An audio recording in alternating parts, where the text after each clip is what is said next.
Who is nervous about giving their first big speech? Well, chapter 11 is all about dealing with anxiety as well as some tips for delivery. Okay, so a basic overview of this chapter, there is a lot in there. So it starts off with just revealing that nervousness is very normal. And then it's going to go into more detail about different ways to deliver a speech, how to focus on both developing your vocal and physical delivery if you're using visual aids, which we'll use some Google Slides, and then practice, which is the most important. So I love this quote by Mark Twain. There are two types of public speakers, those who are nervous and those who are liars. Everybody gets nervous, so that is perfectly normal. So, speech anxiety is basically a multi system response that creates a combination of chemical changes in your body. It is both psychological and physiological. It is real, it is not just in your head. Communication apprehension, then, is a more severe, defined as anxiety syndrome that's specifically associated with public speaking or even the thought of having to give a speech.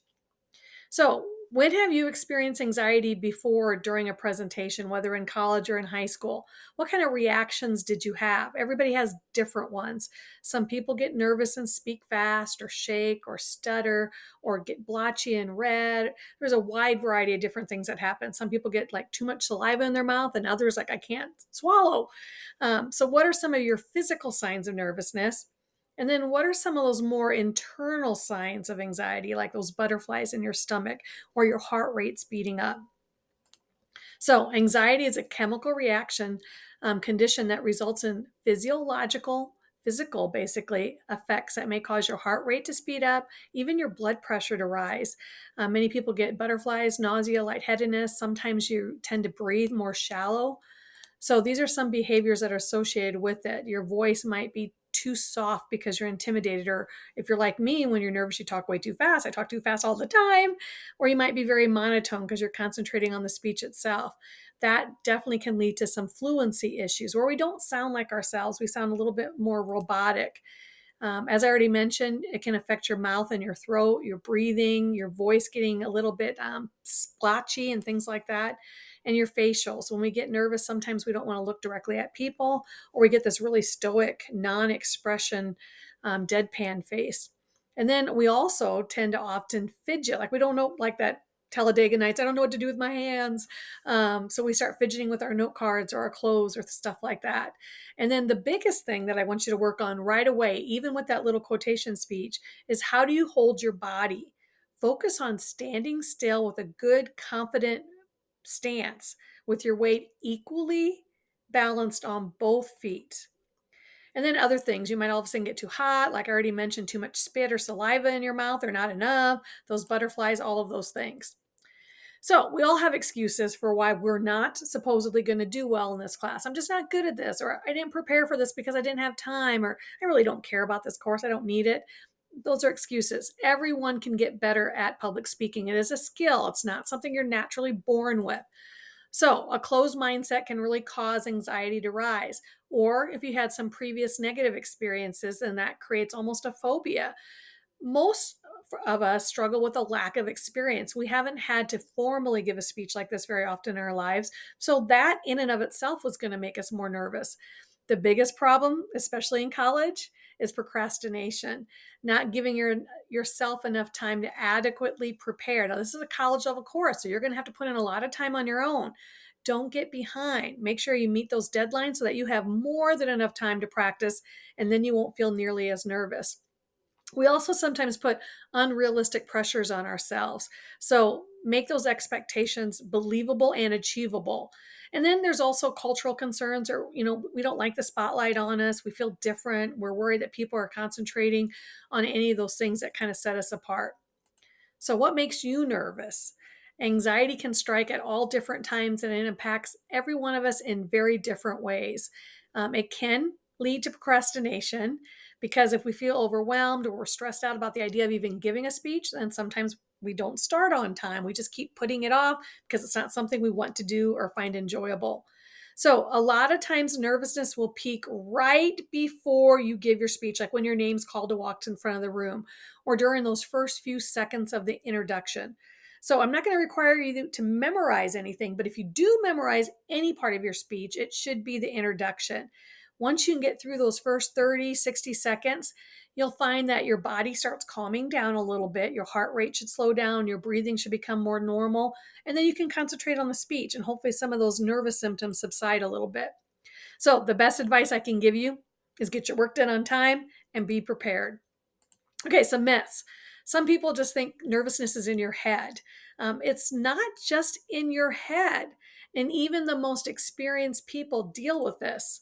Have you ever heard that old adage that you should imagine your audience naked? Well, ew, that's just disturbing. But when you do give a speech, I personally think you are the one who feels naked. You feel exposed and vulnerable. Another myth is it's a good idea to open up with a joke. Well, that's not always a good idea because jokes are very subjective. Humor is. What if nobody laughs? And then that could make you feel even more nervous and uncomfortable. Some people also falsely believe that once you screw up, you just blew the whole speech. I want to see you practice getting through those tough spots, showing poise and composure, getting through those little mistakes with grace, because we're all going to screw up at some point in our speech. Just expect it and then learn how to deal with it. Don't overreact. Sometimes we feel really inconspicuous because we think the audience is out to get us. It's really important that we build a very safe atmosphere here because we're all going to go through the exact same thing. So we're here for one another. We want to see you succeed. And it's not true that everyone can tell that you're nervous. Don't broadcast your nervous symptoms, and you can truly fake it till you make it. Those are some strategies that will help you become more confident. And this one is true. A little bit of nervousness is good for you. Think about the adrenaline you have before that curtain opens on a big play, or when that touchdown pass is coming your way, or when the buzzer rings goes off in a basketball game. We want that adrenaline. We just have to figure out a positive way to channel it and to handle it so it doesn't overcome. So in summary of the nervousness part, the most effective thing you can do is prepare. Procrastination is not your friend. Practice many, many, many, many times. And I suggest that you record yourself as well. Nobody likes to hear themselves on a recording, but if you whether do an audio or video recording, it's very, very helpful. And then anticipate that you are going to have nervousness so that you don't overreact to it. Movement can help when you move like on your main points and use gestures. It can help release some of that tight energy. And then don't focus on the nervousness. You always should focus on the message and what you're trying to communicate with your audience. The more organized your speech is, the easier it is to follow and remember and ultimately deliver. And then when you can, practice in a somewhat similar condition to what the classroom's going to be like. And then it's also very important, even if you're not a breakfast eater, to eat some breakfast. It's okay to have some caffeine, but don't come hyped up on two monsters or your nervousness is going to go sky high. Okay, it's important to breathe, relax, don't panic. I know, easy for me to say, but you can do this. So anticipate that you might forget something. Don't panic, stop, pause, look at your note card. You will get through this.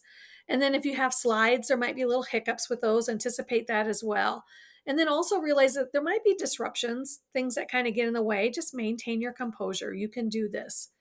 So you're not alone. We're all going to do this together. Be prepared, be informed, think positive. Your mindset is huge. And then practice, practice, practice. I can't stress that enough. Don't give up. I'm here to help you get through this. Okay, the rest of the chapter focuses on delivery. So some things to keep in mind as you work on each of these speeches. Ultimately, our goal is to see that you have some tremendous growth from your first speech to the persuasive speech that we'll do in in April. So the 4 modes or methods of delivery is impromptu, where you get almost no preparation at all. You're just kind of put on the spot and have to immediately give a speech with no preparation. Manuscript is where you write out the whole speech and then you practice it with the actual manuscript, word for word. This also is what you see many politicians do with a teleprompter. It might look like they're memorized, but they're actually reading it from a teleprompter. Memorized is where you memorize it word for word, just as it explains. I want you to kind of strive for something that's in between, which is more like extemporaneous, where you have time to prepare. You're going to have a note card. It does not have to be memorized word for word. You practice it enough that if you switch up the wording here or there, it's totally fine. Okay, so how are you going to sound when you give this speech? Your vocal quality is very important. And one of the hardest things to do is to just sound like you. Be yourself, be conversational. That means you have to have some good vocal variety. Try not to speak too quickly or to mumble. We have to be able to understand what you're saying, so that intelligibility is important. You have to articulate, slow down, and make sure you pronounce words correctly.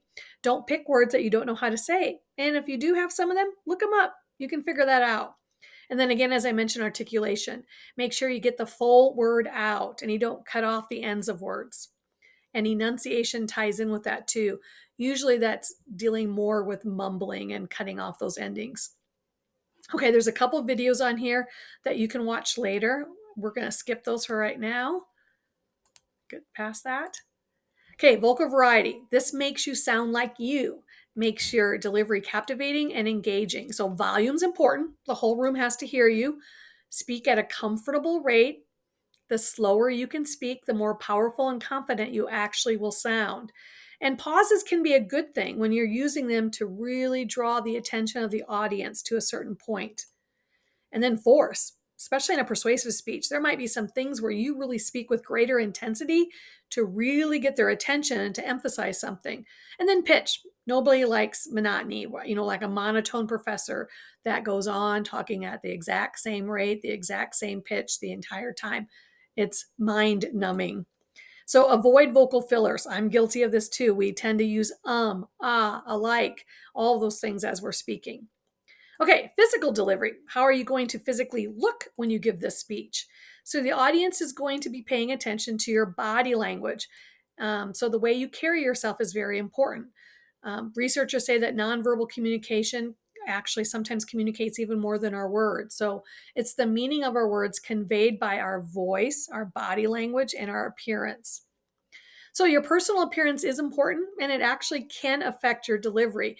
Now, I'm not going to require that you dress up on your speech days, but if you do dress up a little bit, just don't come in your lounge pants or sweatpants, you'll actually carry yourself a little bit differently, and that will help your stance and your posture. It's very important that we work on body movement and that we move with intention, that we have a good, strong, confident stance, and that we move on transition. So let the audience know when we're shifting from one point to another. Gestures are important. Now, that's one area that some people just naturally talk with their hands. It's no big deal. Others, we feel very uncomfortable. So I want you to work on being purposeful with your gestures, but don't plan them.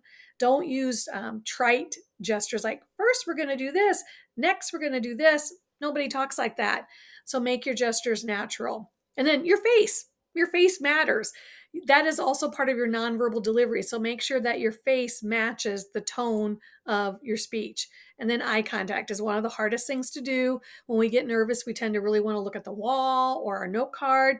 But having that direct eye to eye contact sustained with your audience members really is powerful. So don't just scan the audience really fast. Make sure you're holding it with one person for a few seconds, then somebody else for a few seconds. Okay, we will use some Google Slides or PowerPoint slides for the first couple speeches. They can really enhance your speech and help the audience pay attention and remember what you're talking about. So it can make your speech more understandable and more memorable. It can enhance your credibility, like, wow, he or she really did his homework. And it really can captivate your audience's attention. In addition, it can show additional research and support, maybe some graphs or a quote or a statistic. And it definitely can enhance your delivery, but you do need to practice with them. Okay, presentations need to be purposeful. You just don't make them for the sake of making them. They should adapt to the audience and the situation. They shouldn't dominate the presentation. Your speech and yourself are the main emphasis or focus. So the visual aids are just enhancing that. They need to be clean and professional, not too gimmicky. Don't put very much on any given slide. They should be practical. They shouldn't be distracting. Don't use those gimmicky, like swirling transitions and things like that. Keep it very neat. And they should be simple and easy to focus on and have very minimal text. But whatever text you do put on there needs to be easy to read.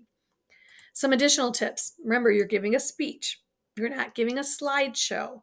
Only display the content when you want your audience to focus on it, just like I'm doing right now. Now, these are lecture slides, so they have way more content on it than you will for a speech. But notice how one bullet point comes up at a time so that you're only focusing on what's on the screen. Avoid images that have tiny text or ones that are pixelated or they have those watermarks or copyright marks on them. Don't use those. And avoid flashy, distracting animations. That might have been really cool when you were a seventh grader, but don't use those in your actual speech. And if you do have to put some text on a slide, then often use bullets like I'm using here, and then proofread. We don't need spelling errors or punctuation errors. And then you need to practice using them before you actually give that speech.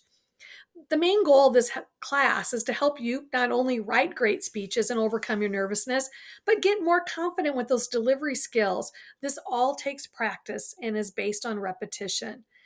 Now, I know giving a speech can seem like a monumental task. Like, there's no way I can do that. You can. I promise you, you can do this.